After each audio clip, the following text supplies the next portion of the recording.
जय श्री राम भाई। आप सभी का स्वागत है हमारे चैनल श्री राम कृपा में। अगर आप पहली बार हमारे चैनल पर आए हैं तो लाल कलर का सब्सक्राइब बटन दबाकर सब्सक्राइब करें और बेल आइकन को भी दबा दें जिससे आपको कोई भी वीडियो मिस ना हो। अगर आप हमारी ये वीडियो देख रहे हैं तो कमेंट में जय श्री राम लिखना ना भूलें। दोस्तों, सिद्धि क्या होती है, सिद्धि कैसे प्राप्त की जाती है, क्या होती है सिद्धियां, आज इसी विषय पर मैं आपको बताने जा रहा हूँ कि सिद्धि क्या होती है। तो सबसे पहले सिद्धि का मतलब जान लेते हैं कि आपने सुना होगा कि मंत्र सिद्ध कर लिया, देवता सिद्ध कर लिया। अलग अलग प्रकार की सिद्धियां होती है, कुछ शारीरिक, कुछ मानसिक, कुछ परलौकिक सिद्धियां होती है। तो सिद्धि का मतलब जान लेते हैं। आज जो हम बात करेंगे वो भक्ति वक्ताई तंत्र मंत्र की सिद्धि के बारे में बात करेंगे। हालांकि इसका एक पहलू और है कि कुछ शारीरिक सिद्धियां भी होती हैं, उनके बारे में मैं आपको बताऊंगा, जो कि हनुमान जी के पास थी। सिद्धि का मतलब जान लेते हैं कि सिद्धि का मतलब क्या है। सिद्धि का मतलब होता है किसी भी ऊर्जा को जागृत कर देना, किसी भी शक्ति को जागृत कर देना। आपने सुना होगा कि ये जो मूर्ति, ये सिद्ध मूर्ति है, ये माला सिद्ध है, ये मंत्र सिद्ध है, ये देवता सिद्ध है। जब हम दुकान से किसी माला को लेके आते हैं तो वो नॉर्मल होती है। जब हम रुद्राक्ष को की माला को दुकान से लेकर आते हैं तो वो नॉर्मल होती है। किसी मूर्ति को लेके आते हैं तो वो नॉर्मल होती है। पर जब हम प्राण प्रतिष्ठा करते हैं, जब उसे सिद्ध किया जाता है, उसके बाद उसमें ईश्वरीय तत्व जो है वो आता है। उसके बाद हम कह देते हैं कि ये सिद्ध हो गई है, ये माला सिद्ध हो गई है, ये मंत्र सिद्ध हो गया है, या फिर ये मूर्ति सिद्ध हो गई है। जितने सिद्ध पीठ स्थान है, चाहे वो महाशक्ति के 51 शक्तिपीठ हो, चाहे वो बालाजी महाराज का शक्तिपीठ हो, जो स्थान उनका जागृत स्थान है, और जो महात्मा लोगों की जो सिद्ध जो स्थान है, जो जागृत है, उन्हें सिद्ध स्थान कहा जाता है।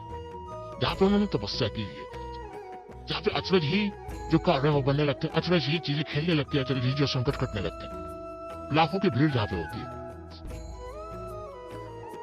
तो सिद्धि का मतलब है कि किसी चीज को जागृत करना। जब हम किसी मंत्र की बात करते हैं तो हम मंत्र के बारे में बोलते हैं कि जी मंत्र को सिद्ध करना है तो 41 दिन का मंत्र सिद्ध होगा, 108 दिन में मंत्र सिद्ध होगा, दीपावली की रात को होगा, होली की रात को होगा, ब्रह्म मुहूर्त में होगा, पूर्णमासी को होगा, अमावस्या को होगा, और इस मंत्र को, ये जो मंत्र ही सिद्ध हुआ।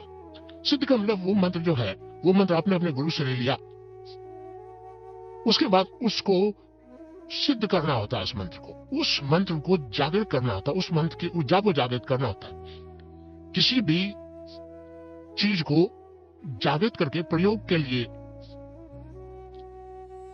तैयार करना ही जो है वो सिद्धि कहलाता है। आपने देखा होगा कि कई लोग पानी की सिद्धि करते हैं, पानी की सिद्धि करने के बाद वो लोग पानी के ऊपर भी रह लेते हैं और डूबते नहीं है। कई लोग अग्नि की सिद्धि कर लेते हैं, जिससे अग्नि उनका कुछ नहीं कर पाती, जला नहीं पाती। वायु की सिद्धि कर लेते हैं जो हवा में उड़ पाते। कई लोग जो प्राण वायु की सिद्धि कर लेते हैं, जिससे कि वो हवा को कई मिनट तक, कई घंटे तक रोक लेते हैं।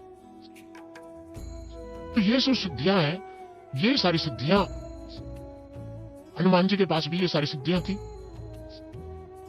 जिनमें से 8 सिद्धि जो हनुमान जी के पास थी, जिन्हें अष्ट सिद्ध कहा जाता है, अष्ट सिद्धियां कहा जाता है, जिनमें अणिमा, महिमा, गरिमा, लघिमा, प्राप्ति, प्रकाम्या, इषुत, वशित, ये 8 सिद्धियां हनुमान जी के पास थी। जिन सिद्धियों की मदद से, जिन सिद्धियों के द्वारा हनुमान जी ने अनेक कार्य किए। रामायण में जैसे आप सुनते हैं, चाहे उस कद छोटा कर लेना, इतना छोटा कर लेना कि अणु के समान। जब उन्होंने सुरसा जो राक्षसनी थी, उसके जब मुख में वो गुस्से थे, तो वो अपने शरीर को उन्होंने इतना छोटा कर दिया था, अणु के समान, अनिमा सिद्धि के द्वारा। और जब वो बाहर निकले थे उस राक्षसनी के मुंह से, तो अपने शरीर को 100 योजन तक उन्होंने बड़ा कर दिया था, वो महिमा सिद्धि के द्वारा। उनका जो सुरसा थी राक्षसी, उसका जो मुख था वो फट गया था, वो मर गई थी। और इन्हीं सिद्धियों का उपयोग हनुमान जी ने किया था। चाहे वो लघिमा सिद्धि का उपयोग किया हो, हवा की गति, जो बिल्कुल हल्का होने के लिए, जो हवा की गति से भी तेज गति, जो हनुमान जी उड़ते थे। तो ये तमाम सिद्धियां जो थी वो हनुमान जी ने प्राप्त की थी। अब बात करते हैं भक्ति और भक्ताई की, जिसमें लोग कहते हैं कि माता काली की सिद्धि करवा दो, या फिर माता काली की सिद्धि मैंने कर रखी है, भैरव सिद्धि कर रखी है, प्रेत सिद्धि कर रखी है, यक्षिणी सिद्धि कर रखी है, पिशाचिनी सिद्धि कर रखी है, जिन की सिद्धि कर रखी है, किसी परी की सिद्धि कर रखी है। तो इन सभी में आता उनकी ऊर्जा को जागृत करना है कि माता काली की ऊर्जा को जागृत कर रखा है, भैरव बाबा की ऊर्जा को जागृत कर रखा है, प्रेत की ऊर्जा को जागृत कर रखा है, यक्षिणी को जागृत कर रखा है, पिशाचिनी को जागृत कर रखा है। जब इंसान शमशान में जाता है तो शमशान नॉर्मल होता है, और जब शमशान को जगाया जाता है, सिद्ध किया जाता है शमशान को, उस समय शमशान की शक्ति को जगाया जाता है, और उस समय शमशान को सिद्ध किया जाता है। जिनके पास शमशान सिद्ध होता है उनके पास शमशान की सारी शक्तियां होती है, उनके पास शमशान की सारी काट होती है।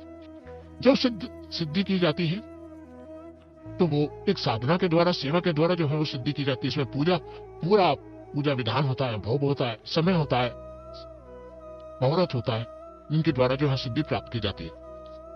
अब माता काली की सिद्धि अगर किसी के पास है तो माता काली की ऊर्जा, माता काली की जो शक्ति को जागृत करके उनसे काम लेता है।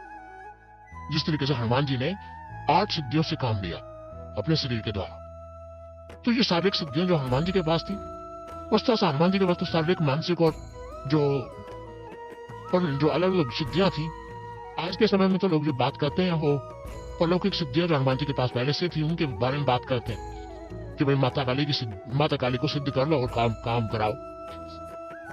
तो सिद्ध होने के बाद क्या होता है, जब आप 41 दिन के लिए किसी साधना के लिए बैठते हैं, कि किसी मंत्र को सिद्ध करने के लिए बैठते हैं, तो उस मंत्र में उस देवता का एक अंश जो है वो आता है, उसके बाद वो मंत्र कार्य करना शुरू करता है। जब वो सिद्ध हो जाता है, देवता जब किसी देवता की सिद्धि करते हैं तो उस देवता जो है वो सिद्ध होता है, तो वो जागृत होते हैं। उसके बाद में जो भगत है उसको अनुभव होते हैं, अनुभव होने के बाद कई बार दर्शन होते हैं, उसके बाद उसकी शक्ति प्राप्त होती है। उसके बाद जो है भगत उससे वचन लेता है।